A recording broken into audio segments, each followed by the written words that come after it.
আসসালামু আলাইকুম প্রিয় শিক্ষার্থী, শুভ সন্ধ্যা। দীর্ঘ 10 দিন ঈদের ছুটি শেষে আজকে আবার আমরা ফিরে আসতে পেরেছি আমাদের প্রিয় ক্লাসরুমে।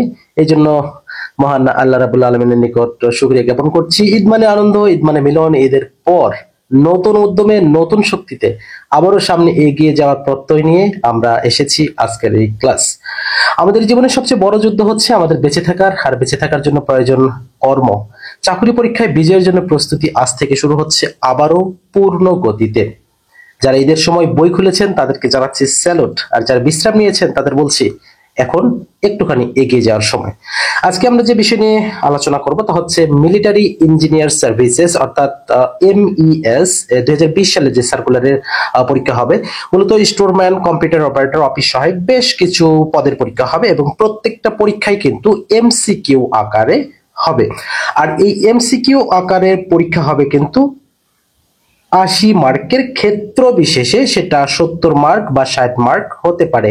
যদি এমন কোন সাবজেক্ট থেকে থাকে যেখানে বিষয় ভিত্তিক আলাদা দিতে হবে, সেক্ষেত্রে কিন্তু এমসিকিউ এর মার্কটা কমে আসতে পারে। তবে নর্মালি যে পরীক্ষা হয় 80 মার্কের প্রশ্ন হয়, সময় থাকবে কিন্তু মাত্র 60 মিনিট, অর্থাৎ ঠিক যেভাবে আমরা প্রাইমারি পরীক্ষাটা দিয়ে থাকি। তো এজন্য কিন্তু আপনাদের দরকার খুব দ্রুত একটা প্রস্তুতি। আর আমাদের MCQ সাজেশন রয়েছে একটি PDF আকারে, চাইলেই কিন্তু নিতে পারেন। আমাদের যে হোয়াটসঅ্যাপ নাম্বারটা দেওয়া আছে, এই নাম্বারে যোগাযোগ করে চাইলে খুব দ্রুত সময়ের মধ্যে রিভিশন করার জন্য। তো প্রিয় শিক্ষার্থী, আর দেরি নয়, তাহলে শুরু করছি। আমরা আমাদের মূল ক্লাসে আজকে চলে যাচ্ছি। মিলিটারি ইঞ্জিনিয়ার সার্ভিসেস, MES এর ব্যাখ্যা সহ প্রশ্ন সমাধান ক্লাস 2 এ। শুরুতে আমাদের যেটি রয়েছে যে there is no alternative to training. এটা কিন্তু MCQ অর্থাৎ প্রিপোজিশন থেকে MCQ প্রায় এসে থাকে যে there is no alternative to training. তার মানে এখানে সঠিক উত্তরটা কি হবে? টু হবে। বাংলাদেশের জাতীয় সংসদে উপজেলা বাতিল বিলটি কবে পাশ হয়েছিল? উপজেলা বিল এটি পাশ করা হয়েছিল 1992 সালে। কোন বানানটি শুদ্ধ? এখানে ব্যাকরণ রয়েছে, 4টাই বানান ব্যাকরণ, তবে শুদ্ধ কোনটি? শুদ্ধ বানান যদি আমরা করি, বয়ে জফলা আকার এবং শেষে থাকবে মূর্ধন্য ন, সেদিক থেকে ক নাম্বারটা কিন্তু রাইট। বাংলাদেশ জাতিসংঘের কততম সদস্য? খুবই গুরুত্বপূর্ণ প্রশ্ন। বাংলাদেশ জাতিসংঘের 136তম সদস্য। বাংলাদেশে প্রথম শান্তিতে নোবেল বিজয়ী কে? বাংলাদেশে প্রথম শান্তিতে নোবেল বিজয়ী একজনই রয়েছেন, তিনি বর্তমান প্রধান উপদেষ্টা ডক্টর মোহাম্মদ ইউনূস। দেশের প্রথম AI সংবাদ উপস্থাপিকা কে? চ্যানেল 24, আমি যদি ভুল না করি, চ্যানেল 24 এর অপরাজিতা। ভারত বাংলাদেশের মধ্যে অভিন্ন নদী কয়টি রয়েছে? ভারত এবং বাংলাদেশের মধ্যে অভিন্ন নদী রয়েছে মোট 54টি। তবে এখান থেকে নদী থেকে যে প্রশ্নটা আমাদের পড়তে হবে, দুটো একটু লিঙ্ক প্রশ্ন আপনারা নিয়ে নেবেন, যে বাংলাদেশ মিয়ানমারকে পার্থক্যকারী নাফ নদী এবং বাংলাদেশ ভারতকে পার্থক্যকারী সেটা হচ্ছে হারিয়া ভাঙা নদী। আরেকটা জিনিস যেটি প্রয়োজন হবে, যে বাংলাদেশেই উৎপন্ন, বাংলাদেশেই শেষ এই জাতীয় একটা নদী রয়েছে। আর রেণুপোনা, প্রাকৃতিকভাবে রেণুপোনা সংগ্রহিত করা হয় হালদা নদী থেকে। এই কয়েকটা তথ্য কিন্তু নদী থেকে পড়লে আশা করছি MES এর জন্য কাজে লাগবে। বাংলাদেশে পরীক্ষামূলকভাবে স্টারলিংক কবে চালু হয়? খুবই গুরুত্বপূর্ণ প্রশ্ন। এখনকার যে কোনো ধরনের পরীক্ষার জন্য, আপনি NSI বলেন, MES সহ যে কোনো ধরনের পরীক্ষা স্টারলিংক থেকে, ব্লু ইকোনমি থেকে প্রশ্নগুলো আসবে। এখানে মজার বিষয় হলো যে বাংলাদেশে পরীক্ষামূলকভাবে স্টারলিংক কবে চালু হয়। যদি এখানে বলে চালু হয় কবে, তাহলে আমাদের অ্যান্সার করতে হবে 9 এপ্রিল 2025। আর যদি বলা হয় যে আমরা বিডার নাম শুনেছি না, বিডা অনুমোদন দেয় কবে, সেক্ষেত্রে হবে 29 মার্চ 2025। অর্থাৎ বিডাতে অনুমোদন প্রাপ্ত হয় 29 মার্চ 2025, আর পরীক্ষামূলকভাবে চালু হয় 9 এপ্রিল 2025। আশা করছি বিষয়টা বোঝাতে পেরেছি। অপরাজেয় বাংলা ভাস্কর কে? এটা কিন্তু একটা ভাস্কর্য। এই ভাস্কর হচ্ছে সৈয়দ আব্দুল্লাহ খালিদ। আমি আবারও বলছি, Syed Abdullah Khalid. What is wanted by him, এই বাক্যের পরিবর্তিত ভয়েস কি? এটি কিন্তু প্যাসিভ ফর্মে রয়েছে, আমাদের অ্যাক্টিভ করতে হবে। অ্যাক্টিভ করতে গেলে কি হবে? হোয়াট ডাজ হি ওয়ান্ট, কারণ হিম রয়েছে, তার মানে প্রথমে এখানে হি ওয়ান্টটা আমাদের লিখতে হবে। তাহলে হোয়াট ডাজ হি ওয়ান্ট, এটি হবে আমাদের সঠিক উত্তর। The candidates turned dash at the interview, তাহলে এখানে turned dash, তাহলে turned up the interview. নিচের কোনটি তৎসম শব্দ? আমরা জানি যে তৎসম শব্দ কিন্তু উচ্চারণ করতে কিছুটা বাধাপ্রাপ্ত হয়, যেমন চন্দ্র, সূর্য, রুক্ষ, এরকম আছে না? তাহলে এখানে এই জাতীয় বানান কোনটি রয়েছে? চন্দন রয়েছে, তার মানে এটি একটি তৎসম শব্দ। নিচের কোনটি মৌলিক স্বরধ্বনি? মৌলিক স্বরধ্বনি বলতে একা একা উচ্চারণ হতে হবে, অন্য কারো সহায়তা নেওয়ার প্রয়োজন হবে না। তাহলে সেদিক থেকে আমরা যদি ও বলি, এখানে যুক্ত আছে অর্থাৎ যৌগিক, দীর্ঘ ই যৌগিক, ওইটাও যৌগিক, তার মানে শুধু এটি হবে মৌলিক স্বরধ্বনি। পৃথিবীকে সমান দুই অংশে বা সমান দুই ভাগে ভাগ করেছে কোন রেখা? খুব গুরুত্বপূর্ণ প্রশ্ন, এটি হচ্ছে নিরক্ষরেখা। আমাদের স্বাধীনতার ঘোষণাপত্র কত তারিখে জারি করা হয়? মোস্ট ইম্পর্টেন্ট প্রশ্ন কিন্তু এটি। জারি করা হয় কবে? এটি আপনাদের জন্য একটা HW থাকবে। প্রিয় শিক্ষার্থী, ঈদ পরবর্তী সময়ে আমাদের এই ক্লাসটি আপনারা কে কোথায় থেকে দেখছেন এবং আমাদের এই প্রশ্নের উত্তরটি আমাদের কমেন্ট সেকশনে জানানোর জন্য আন্তরিকভাবে অনুরোধ করছি। আমাদের বিগত MS এর ক্লাসে যে সকল শিক্ষার্থী কমেন্ট করেছিলেন, MD আলামিন লিখেছেন ভোলা চর ফ্যাশন থেকে আছি আপনার সাথে ভাইয়া, ধন্যবাদ। KN জামাল লিখেছেন স্যারের ক্লাস এক কথায় অসাধারণ। আকলিমা খাতুন লিখেছেন ক্লাসটা পেয়ে খুব ভালো লাগছে। বরিশাল থেকে লিখেছেন প্রশ্নের ব্যাখ্যার দরকার নেই, এমন ভাবে চালিয়ে যান, ব্যাখ্যাটা না হলে আপনারা বিষয়টা বুঝতে পারবেন না, ব্যাখ্যাটা প্রয়োজন ভাই। আপনারা চান কি না চান, ব্যাখ্যাটা প্রয়োজন আছে, ব্যাখ্যাটা খুব কাজে আসে। চাঁপাইনবাবগঞ্জ থেকে দেখছি MD শিহাবউদ্দিন, এছাড়া রবিউল লিখছেন আমি দিনাজপুর থেকে দেখছি। দিনাজপুর থেকে দেখছেন লিচু খাওয়ালেন না, চাঁপাইনবাবগঞ্জ থেকে দেখছেন আমও খাওয়ালেন না। আচ্ছা, দাওয়াত নিজে নিজে নিলাম। আকলিমা, আচ্ছা তামান্না একটা রিমা লিখছেন হবিগঞ্জ থেকে। রিপন লিখছেন একটা কোশ্চিনও পেলাম না এখান থেকে, মানে কোথায়? এটা তো MS এর জন্য, আপনি কোথা থেকে পাবেন? ওকে, জাকারিয়া আপনি লিখেছেন সালাম দিয়েছেন, ওয়ালাইকুম সালাম। পাবনা থেকে সেলিম দেখছি স্যার ম্যাথ ইংলিশ দেন প্লিজ। ম্যাথ ইংলিশ টোটালি দেওয়া রয়েছে। জামালপুর থেকে দেখছেন তৃষ্ণা স্যার গণিতের এক্সট্রা একটা ক্লাস চাই, খুব সম্ভবত আমরা দিয়ে দিব। সৌভাগ্যের বিষয় একাদশী বৃহস্পতি। ভাইয়া শেরপুর থেকে কবিতা বলছি, NSI ফিল্ড লিস্ট আবার লিখিত ইংরেজি সাজেশন দিলে উপকৃত হব। আচ্ছা, চেষ্টা করব। বরিশাল থেকে, ঝালকাঠ থেকে, রাজশাহী থেকে, নড়াইল থেকে অনেক শিক্ষার্থী কিন্তু রয়েছেন। আসসালামু আলাইকুম স্যার, কেমন আছেন? রাজেশ সুলতানা, আচ্ছা উনি জামালপুর ডিস্ট্রিক্ট থেকে আছেন। রাজশাহীর আম একা একা খান না আমাদের, আমি আম পাই নাই, কেউ পাঠালে তারপরে খাওয়া যাবে। ওকে, অনেক শিক্ষার্থী কিন্তু আমাদের কমেন্ট করছেন, সবাইকে অসংখ্য ধন্যবাদ আমাদের সাথে যুক্ত থাকার জন্য। পদ্মা ও যমুনা নদী কোথায় মিলিত হয়েছে? আচ্ছা, ভালো করে বুঝবেন, এখানে পদ্মা আর যমুনা কিন্তু কথাটা বলা হয়েছে। তাহলে পদ্মা এবং যমুনা মিলিত হয়েছে গোয়ালন্দ ঘাটে। আচ্ছা, কমেন্টে যে একটা প্রশ্ন পেলাম, এখান থেকে একটা প্রশ্ন বলে, প্রিয় ভাই আমাদের একটা মডেল টেস্টে মাত্র 80 থেকে 100টি প্রশ্ন থাকে।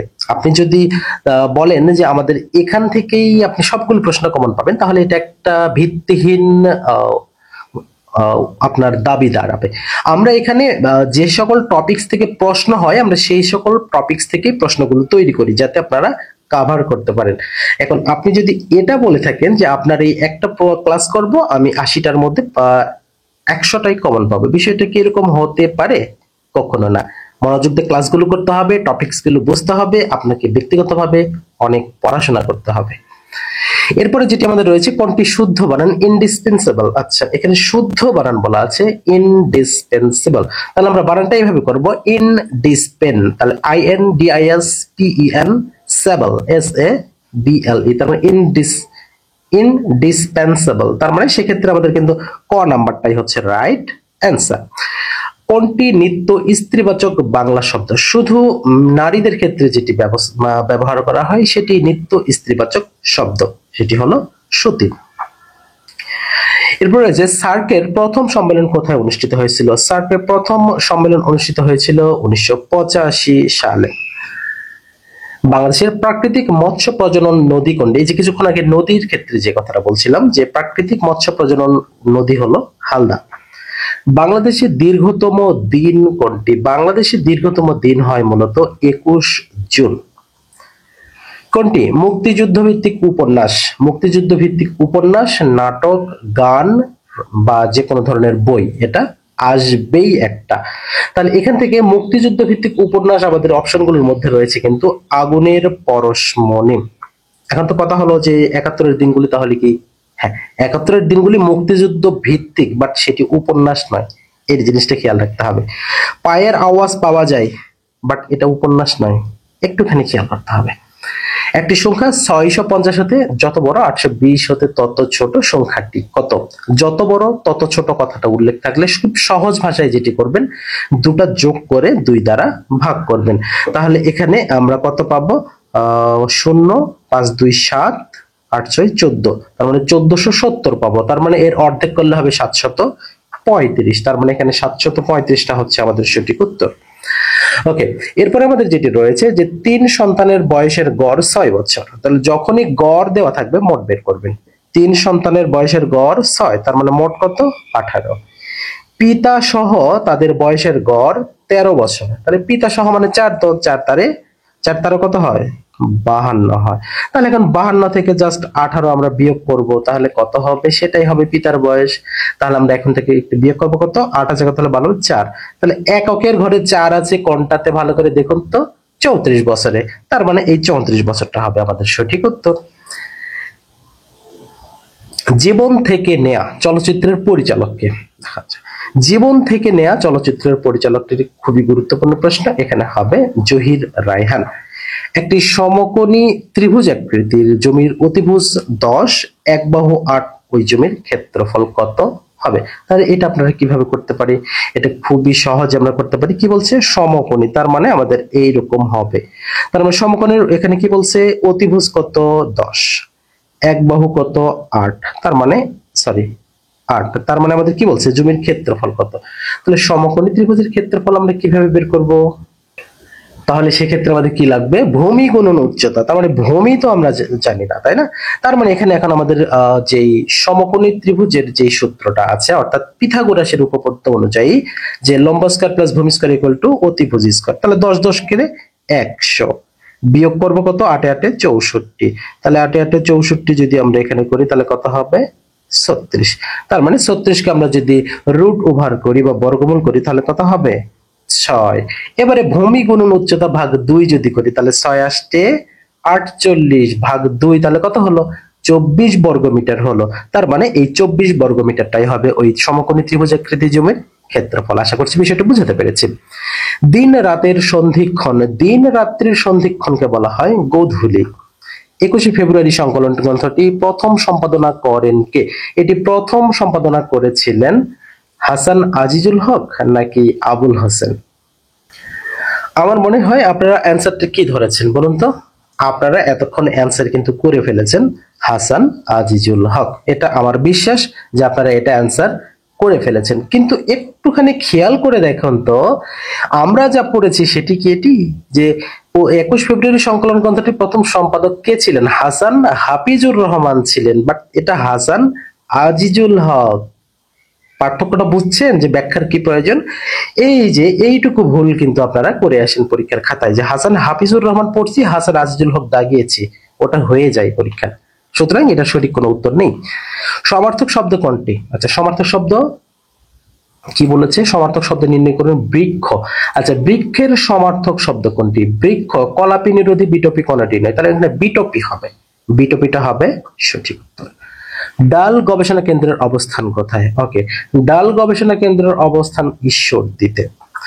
কবর কবিতাটি প্রথম যখন স্কুল পাঠ্য হিসেবে অন্তর্ভুক্ত হয় তখন জসিমউদ্দিন কি ছিলেন? তিনি তখন বিশ্ববিদ্যালয়ের ছাত্র ছিলেন। ক্লাসের এই পর্যায়ে আরো একবার জানিয়ে যেতে চাই যে এমইএস এনএসআই সহ যে কোনো ধরনের এমসিকিউ পরীক্ষার জন্য আমাদের স্পেশাল একটা সাজেশন রয়েছে, যেটাতে আপডেট সাধারণ জ্ঞানের যে আপডেট তথ্য দেওয়া আছে, বাংলা ইংরেজি গণিত মডেল টেস্ট আকারে দেওয়া রয়েছে, এছাড়াও গণিত কিন্তু ব্যাখ্যা সহকারে দেওয়া রয়েছে। আপনারা চাইলে আমাদের হোয়াটসঅ্যাপ যে নাম্বারটি দেওয়া আছে এখানে নক করে একদম নামমাত্র মূল্যে আমাদের এই পিডিএফ সাজেশনটি সংগ্রহ করতে পারবেন। এবারে আমাদের যেটি রয়েছে যে 2 - 4 প্লাস 8 - 16 প্লাস তারপর ডট ডট রয়েছে, ধারাটির প্রথম 7টি পদের সমষ্টি কত? তাহলে আমাদের সিকোয়েন্সটা কি? 2 4 পার্থক্য কত হলো? 2। 8 16 পার্থক্য কত হলো? 8। তার মানে 2, তারপরে কি হলো? 8, এরপরে কত হবে? এভাবে আগে আমাদের বের করতে হবে। তবে এটা একটু বেশ লম্বা হয়ে যাবে। জাস্ট আমরা অ্যান্সারটা বলে দিচ্ছি, এটি হবে 86, কারণ এটা ক্যালকুলেশন করে অনেক লম্বা হয়ে যাবে। আমরা পরবর্তীতে সময় করে আমরা কমেন্ট সেকশনে দিয়ে দেবো এটি। 169 সংখ্যাটির বর্গমূল কত? 169 সংখ্যাটির বর্গমূল হচ্ছে 13, মানে 13 13 169। 1357 অনুক্রমটির 12তম পদ কত? তার মানে 1357, এভাবে 12তম পদ কত হবে? তার মানে আমরা খুব সহজেই দেখবি যে 1357 এগুলো কি হচ্ছে? বেজোড় সংখ্যা হচ্ছে। তার মানে আমরা সরাসরি 24-এর কাছে যাব। 24-এর কাছে গেলে 24-এর আগের সংখ্যাটি কত হবে? কত হবে বলুন তো? 23 হবে। তার মানে এই 12তম পদ হবে 23। প্লিজ স্পিক স্লোলি, দয়া করে আস্তে কথা বলেন। এখানে স্লোলি কোন পদভুক্ত বা কোন অবস্থায় পার্টস অফ স্পিচ এটা রয়েছে। তারপরে এখানে কোন পদভুক্ত বা কোন পার্টস অফ স্পিচ, তাহলে স্লোলি মানে কি? আস্তে করে বলুন। তার মানে এখানে কি বোঝাচ্ছে? ভার্বের অবস্থা বোঝাচ্ছে। আর ভার্বের অবস্থা যে বোঝায় সেটা কি? অ্যাডভার্ব। তার মানে অ্যাডভার্ব। গারো উপজাতি কোন জেলায় বসবাস করে? ওকে, গারো মানে ময়মনসিংহ, গারো পাহাড় আছে ওখানে, এভাবে মনে রাখবেন। গারো আছে গারো পাহাড়ের কাছাকাছি, তার মানে এটি হবে ময়মনসিংহ। অনুবাদ করুন। অলস ব্যক্তি কখনো সুখী হয় না। তার মানে অলস ব্যক্তি, তার মানে কি? An idol man is never happy. তার মানে an idol man never happy. UNESCO বাংলাদেশের কোন মসজিদকে বিশ্ব ঐতিহ্য ঘোষণা করেছে? না, আমাদের প্রদত্ত অপশনগুলোর মধ্যে অনেকগুলোই কিন্তু বাংলাদেশের বেশ খ্যাতি সম্পন্ন মসজিদ। তার মধ্যে বিশ্ব ঐতিহ্যভুক্ত রয়েছে, সেটি হচ্ছে 60 গম্বুজ মসজিদ। কোনটি ধ্বনি বিপর্যয়ের উদাহরণ? ধ্বনি বিপর্যয় মানে কি? বিপর্যয় ঘটে। যেমন পিশাচ থেকে পিচাস, এক জায়গার বর্গ মানে বর্ণটি বা ধ্বনিটি বিপর্যয় ঘটে অন্য জায়গায় চলে গেছে। তার মানে তালব্য স এর জায়গায় চ এসেছে, চ এর জায়গায় তালব্য স এসেছে, এটি হচ্ছে বিপর্যয়। তার মানে গ নাম্বারটাই সঠিক উত্তর। দুটি সংখ্যার গসাগু এবং লসাগু যথাক্রমে 12 এবং 180। একটি সংখ্যা 80 হলে অপর সংখ্যাটি কত? এই অসংখ্য বার করিয়েছি, সরাসরি 12 180 নিচে 80 দ্বারা ভাগ দিবেন, 0 0 কেটে দিবেন। এখানে কাটবেন 4 দিয়ে, তাহলে কত হবে? 2। এখানে কাটবেন 4 দিয়ে, হবে 3। 2 দিয়ে কাটলে হবে 9, 3 9 27। বাট হলো? আচ্ছা, 4 দিয়ে কাটলে 3, এখানে তাহলে আমাদের অপর সংখ্যাটি কত? তাহলে আমাদের উত্তরটা হচ্ছে 3 9 27। যেহেতু আমাদের এখানে 27 আমাদের অপশনে নেই, সেক্ষেত্রে আমরা অ্যান্সার কোনটা করতে পারছি না। বাংলা ভাষার মূল উৎস কোনটি? আচ্ছা, বাংলা ভাষার মূল উৎসই কিন্তু প্রাকৃত ভাষা। 20 জন শ্রমিক কোনো কাজ 12 দিনে সম্পন্ন করতে পারে। কাজ শুরু করার পর 8 দিন পর 10 জন শ্রমিক অন্যত্র চলে গেলে বাকি শ্রমিক কত দিনে কাজটি শেষ করতে পারবে? একদম নরমালি করবেন যে কাজ শুরু করার 8 দিন পর। আচ্ছা, তাহলে দিন বাকি থাকলো কয় দিন? 12 দিনে করার কথা ছিল, 8 দিন পরে চলে গেছে, তার মানে দিন বাকি কত? 4 দিন। ওকে, এরপরে 20 জন শ্রমিক, তার মধ্যে চলে গেল কয়জন? 10 জন। তার মানে এখন এই যে কয়দিন বাকি আছে? 4 দিন বাকি আছে। বাট এই 4 দিনের সম্পন্ন করতে 20 জনেরই লাগতো এই 4, কিন্তু যখন 10 দিন চলে যাওয়ার পর এই 4 দিন তখন কি হয়ে যাবে? দ্বিগুণ হয়ে যাবে। যেহেতু আমাদের এই 4 দিনে সম্পন্ন হওয়ার কথা কয় জন শ্রমিকের দ্বারা? 20 জন শ্রমিকের দ্বারা, কিন্তু সেখানে 10 জন চলে গেছে, শ্রমিক সংখ্যা অর্ধেক হয়েছে, তাই আমাদের দিন সংখ্যাটা আবারও দ্বিগুণ হয়ে যাবে, মানে 4 দ্বিগুণে 8 দিন হয়ে যাবে। 80 20 কোন বহুব্রীহি সমাসের উদাহরণ? আচ্ছা, 80-তে 20 যার, এটা বহুব্রীহি সমাস। বাট কোন ধরনের বহুব্রীহি?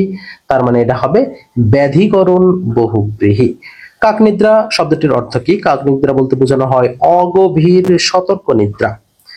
Which is the antonym of village? ভিলেজের অ্যান্টোনিয়ামটা কি হবে? বিপরীত শব্দটা কি হবে?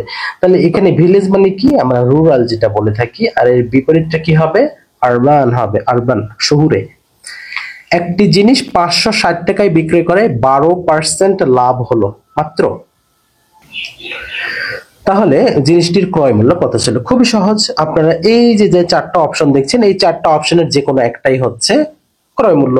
যেটার 12% করে তার সাথে যোগ গেলে 560 হবে, তাহলে সেটাই। যেমন 500 আছে, তাহলে 500 এর 12% কত? 5 12 60, তার মানে এই 500 টাকাটাই হচ্ছে রাইট অ্যান্সার। আশা করছি বিষয়টি বুঝতে পেরেছেন। কোনটি নাউন কিউট রয়েছে? অ্যাকিউট রয়েছে, মিউট, ফ্লুট। ফ্লুট মানে কি? বাঁশি, তার মানে এটা একটা জিনিসের নাম বোঝাচ্ছে, সুতরাং এটি হবে একটি নাউন ফর্ম। গুরুত্বপূর্ণ একটি অঙ্ক রয়েছে, এবিসিডি ক্রমিক পূর্ণ সংখ্যা হলে নিচের কোনটি পূর্ণ বর্গ সংখ্যা? ভালো করে বুঝবেন, এগুলো কি ক্রমিক পূর্ণ সংখ্যা, তার মানে কি 1 2 3 4 আমরা এভাবে ভাবতে পারি। তাহলে কোনটি পূর্ণ বর্গ সংখ্যা হবে? পূর্ণ বর্গ সংখ্যা বলতে আমরা বুঝি যেটিকে বর্গমূল করা যায়, রাইট? তাহলে এখানে আমরা সঠিক উত্তরটা কোনটি করতে পারবো? যেমন এখানে এ বি সি ডি, তাহলে এখানে 1 2 3 4 আমরা এভাবে ধরছি, তাহলে এখানে 1 বাদ দিলাম, তাহলে 2 3 4, তাহলে 3 দুগুণে 6 4 6 24, আর 1 যোগ করলে কি হবে? 25 হবে, যাকে আমরা পূর্ণ বর্গ সংখ্যা হিসেবে বলতে পারি। পিপল শব্দটির অ্যাডজেক্টিভ ফর্ম কোনটি? পিপল মানে কি জনসংখ্যা, জনগণ, তার মানে এর অ্যাডজেক্টিভ হবে কি পপুলাস, অর্থাৎ জনকীর্ণ, জনাকীর্ণ, জনবহুল দুটাই হতে পারে, আমরা পপুলাস করব, রাইট আনসার। আধুনিক অর্থনীতির জনক কাকে বলা হয়? আধুনিক অর্থনীতির জনক মূলত বলা হয় থাকে পল স্যামুয়েলসনকে। কোনটি শুদ্ধ বানান? কমিশন, কমিশন শুদ্ধ বানান হবে কোনটি? C O double M I double S I, এভাবে মনে রাখবেন, C O double M I double S I O N, অর্থাৎ ক নাম্বারটি। দুটি সংখ্যার গুণফল 120, গসাগু 12 হলে দুটি সংখ্যার লসাগু কত? আচ্ছা, তার মানে এখানে 12 10 10 অ্যান্সার, এর চেয়ে সহজ উপায় আর জানা নেই, একেবারে সহজ অঙ্ক। নিচের কোনটি মৌলিক সংখ্যা? মৌলিক সংখ্যাকে কখনো ভাগ করা যাবে না। 10 কে ভাগ করা যাবে, 8 কে ভাগ করা যাবে, 8 কে ভাগ করা যাবে, ও 8 দুইবার আছে, 2 কে ভাগ করা যাবে কি? 2 তে জোড় সংখ্যা, আমরা অনেকেই বলি 2 তে জোড় সংখ্যা, 2 কে ভাগ করা যায় না, 2 কে ভাগ করা যায় না, কারণ 2 একটি মৌলিক সংখ্যা এবং পৃথিবীতে একমাত্র জোড় মৌলিক সংখ্যা হলো 2। তাহলে এখন বলতে পারেন 1 কি সংখ্যা, 0 কি সংখ্যা? আপনারা বলতে পারবেন 1 কোন ধরনের সংখ্যা, 0 কোন ধরনের সংখ্যা? 1 কে বলা হয় একক সংখ্যা, 1 কে আমরা কি বলবো? একক সংখ্যা এবং বিজোড় সংখ্যা, এটা জোড় না, আচ্ছা বিজোড় সংখ্যা না, এটা মৌলিকও না, যৌগিকও না, এটা হচ্ছে একক সংখ্যা। বিজোড় সংখ্যা বলতে পারি, একক সংখ্যা বলতে পারি। আর শূন্যটা কি?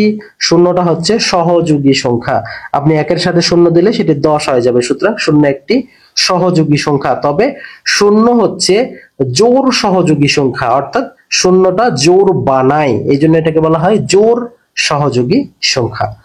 সবচেয়ে বেশি লিচু উৎপন্ন হয় কোন জেলা? এটা বলতে হবে। লিচুর জেলা থেকে যারা আছেন প্রচুর পরিমাণে কমেন্ট করুন, দিনাজপুর, এবং আমাদের ঠিকানায় পাঠিয়ে দিবেন লিচু। যদিও গত ঈদের 2 সপ্তাহ আগে যাওয়া হয়েছিল, বাট লিচু বাগানে যাইতে পারিনি, সৈয়দপুর যাওয়া হয়েছিল, সৈয়দপুর বিমানবন্দর ক্যান্টনমেন্ট সহ আশেপাশে বেশ কিছু জায়গাতে যাওয়া হয়েছিল, বাট লিচুটা কিন্তু খাওয়ার সৌভাগ্য হয়নি, কারণ তখনও লিচু ঠিক মতো পাকছিল না। No article is used before, আচ্ছা আর্টিকেল ইউজ করা হয় না কার আগে? প্রনাউনের আগে কিন্তু কোনো অবস্থাতেই এটি ব্যবহার করা হয় না। যেমন আমরা এটাকে কি বলি, যে এখানে আমরা যদি বলি যে প্রনাউন সি হি, এর পূর্বে কি আমরা কি দা সি এরকম বলতে পারি? বলতে পারি না, সুতরাং এটা রাইট আনসার। একটি আয়তক্ষেত্রের দৈর্ঘ্য 16 সেমি, কর্ণ 20 সেমি, আয়তক্ষেত্রের ক্ষেত্রফল কত? তাহলে দৈর্ঘ্য দেওয়া আছে এবং কর্ণ দেওয়া আছে, তাহলে এখান থেকে আমাদের প্রস্থটা বের করতে হবে। এই যে এটা হলো দৈর্ঘ্য কত 16 আর কর্ণ কত 20, তাহলে এই যে এটা 20, তাহলে এটা 16, আগে আমাকে এটা কি বের করতে হবে? প্রস্থ বের করতে হবে। তাহলে সেম আগের মতোই আমরা কি করব, যে পিথাগোরাসের উপপাদ্য অনুযায়ী অতিভুজ স্কয়ার প্লাস লম্ব স্কয়ার, তাহলে 20 20 আমরা গুণ করব, তাহলে 20 গুণন 20 করলে কত হয়? আমরা জানি নরমালি কত হয়? 400 হয়, তাই না? আর এখানে কত আছে? 16, তাহলে 16 গুণন 16 কত হয়? 200, আর এখানে 56, তার মানে 256। এবারে যদি আমরা 400 থেকে 256 বিয়োগ করি, তার মানে 144 হবে, আর 144 কে রুট ওভার করলে হবে 12, তার মানে এই যে 12 আর 16 আমরা পেয়ে গেছি। এখন 16 আর 12 যদি আমরা গুণ করি, তাহলে আমাদের ক্ষেত্রফল পাবো না? হ্যাঁ, ক্ষেত্রফল পেয়ে যাব। আর ক্ষেত্রফল 16 বলে গুণ করলে কত হয়? 192 বর্গ সেন্টিমিটার হয়, আর এটি হবে রাইট আনসার। 5 টাকার 3টি লেবু কিনে 5 টাকার 3টি লেবু কিনে 5টি 9 টাকায় বিক্রি করলে কত লাভ বা ক্ষতি হবে? একটু ভালো করে দেখেন, যে 5 টাকায় 3টি কিনছে, আবার 5টি 9 টাকায় বিক্রি করলে কত লাভ হবে? দেখেন লাভ হবে 8% লাভ হবে। অপমানের অপ উপসর্গটি কি অর্থে প্রকাশ করেছে? মান মানে কি? কাউকে সম্মান করা, আর অপমান মানে কি?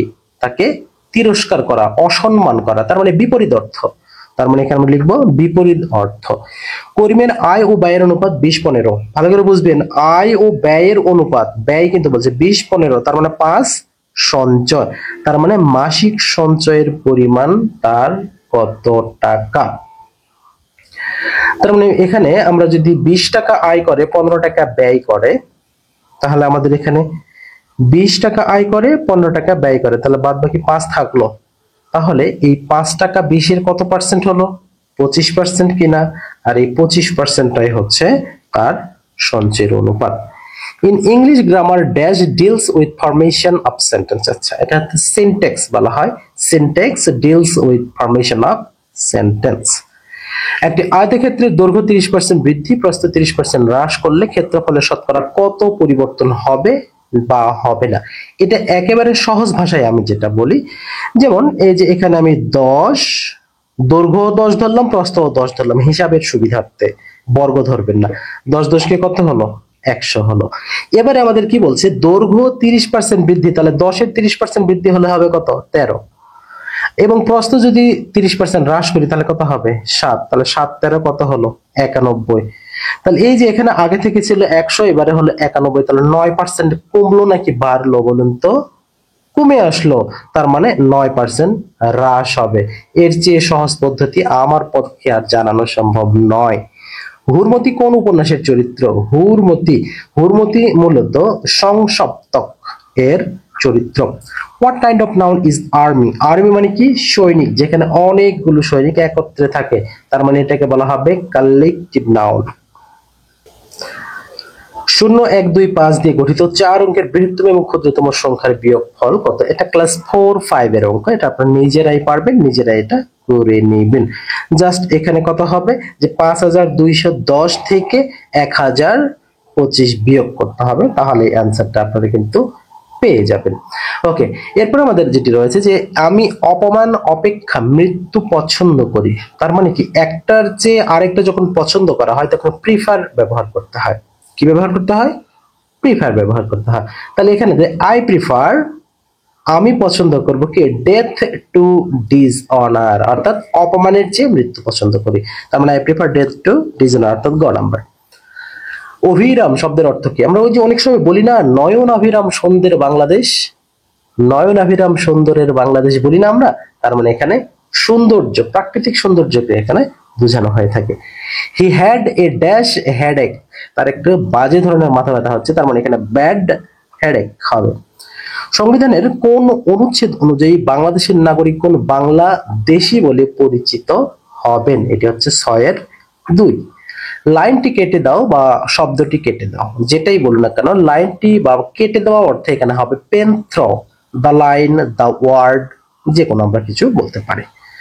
কোনটির আগে স্ত্রীবাচক শব্দ যুক্ত করে লিঙ্গান্তর করতে হয়? কবির ক্ষেত্রে কবি, মহিলা কবি, ঠিক আছে না? এই কবি, মহিলা কবি, এই কবির আগে মহিলা শব্দটি যুক্ত করতে হয়। ব্যাকটেরিয়া কি? ব্যাকটেরিয়া একটা জীব, এটা আমরা বলতে পারি। শুধু জীব বলা যাবে না, অণুজীব বলতে হবে। কেন অণুজীব বলতে হয়? কারণ অণুবীক্ষণ যন্ত্র ছাড়া কিন্তু এটাকে দেখা সম্ভব নয়, তাই এটাকে কি বলা হবে? অণুজীব বলা হবে। ধানে চাল ও তুষের অনুপাত কত? 4:1 হলে এতে কি পরিমাণ তুষ আছে?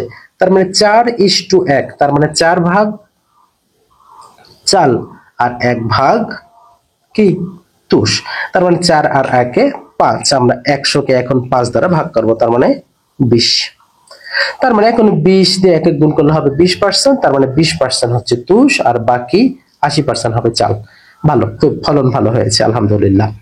কাজী নজরুল ইসলামের সঞ্চিতা কাকে উৎসর্গ করা হয়? সঞ্চিতা উৎসর্গ করা হয় রঠাকে, অর্থাৎ রবীন্দ্রনাথ ঠাকুরকে, যারা অনেকে এখন আমরা রঠাকে বলে থাকি সংক্ষিপ্ত ভাবে। অসময়ের বন্ধুই প্রকৃত বন্ধু, ওই যে সেই ভালুকার বন্ধুর গল্পটা পড়তে হবে, যেটা শেষ লাইন কি বলেছিল যে a friends is need when is a indeed. আচ্ছা, আমি হয়তো গুছিয়ে বলতে পারলাম না, এটা হবে a friend in need is a friend indeed, অর্থাৎ গ নাম্বারটা হবে রাইট অ্যান্সার এখানে।